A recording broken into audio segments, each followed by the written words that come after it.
Okay, I'm super duper excited to share with you some of the things that I've learned about image transfer. The very first thing I'm going to do is tell you what image transfer is so that we're clear and we're on the same page. Alright, the technique that you've seen me use before was that we would go ahead and we would sand with the heart-shaped sander and rough up the back of the paper. But we're going to make that a second step. The very first thing that we're going to do is just go ahead and grab hold of the paper and rip off the top layer. This is the miracle part. Okay, we'll rip off the top layer, and any layer that doesn't come off, sometimes it doesn't release very well, like this edge over here is not doing a good job. Anything that's left that needs to be roughed up, you can then rough it up with your little heart sander. These have replacement pads, and it actually has a little teeny knife for distressing your edges, but you want to be careful not to stick your finger on that. So now we've skipped one whole step of rubbing and it's all been peeled off. That is so fantastic. All right, and we know exactly how much medium to use. Now the second thing that I have learned is before I would put water on and immediately start rubbing. Well, here's what we're going to do a little bit different this time.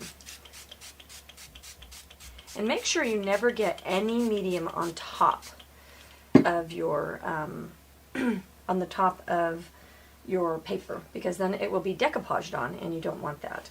So I'm going to let this sit here for a couple minutes. Just stay wet, nice and gooby wet. If this stuff isn't stuck, it's not going to change now. So this has been sitting there overnight.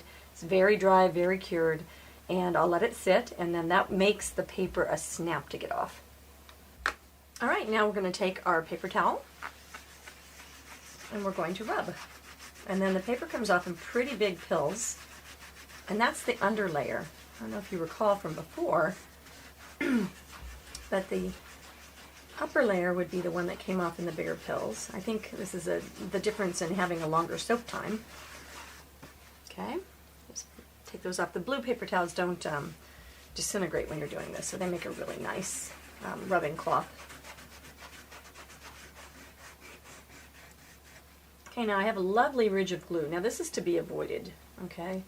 And what I did is I squished it and then didn't clean it up. You want to just wipe it away with your finger. I can just bring that off. Got the same thing going on here. Okay, didn't pay any attention to that. Okay, I'm going to move that stuff over and then switch to my hand for a minute. See what I've got. Okay, so we'll just continue rubbing. Look how easy it is to add just a little bit of something to the background that you maybe could never paint. Like you could never do those tiny little words with a liner and have them be any good at all.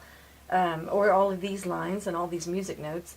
If you want a little something in your background to make a multimedia effect, you wouldn't paint, you know, this giant, whatever this thing is, or all this ledger stuff. You would either stencil it or you would image transfer it. All of this old advertisement, print it off, and there you go. It's fantastic.